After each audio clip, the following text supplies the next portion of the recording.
امر بالمعروف و نهی عن المنکر. د ټولو بهترین عبادت او بزرګي هغه په معاملاتو کې معلومیږي.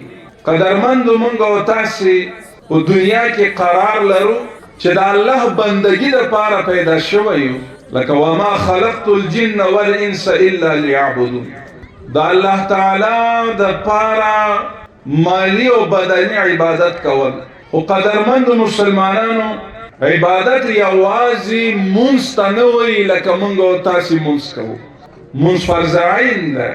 قرآن کریم کې الله تعالی باروبار څه کم 50 ځایونو کې الله وایي واقیموا الصلاة واقیموا الصلاة وآتوا الزکات. مونځ کوئ، زکات ورکئ. قدرمندو دغه مسله ځان سره یادداشت کړئ.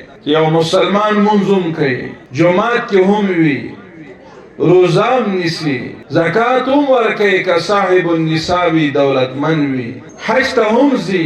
خو د هغې سره سره چې کوم معاملات دنیوي تجارت او کاروبار دغه مسلمان خراب وي، دا کم از کم الله تعالی په دربار کې مبغوض وي. د ټولو نه بهترین عبادت او بزرګي هغه په معاملاتو کې معلومیږي.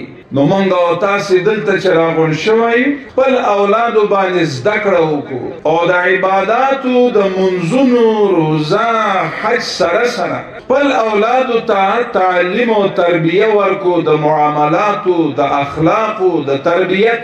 ځکه تربیت د تعلیم نه مهمه ده.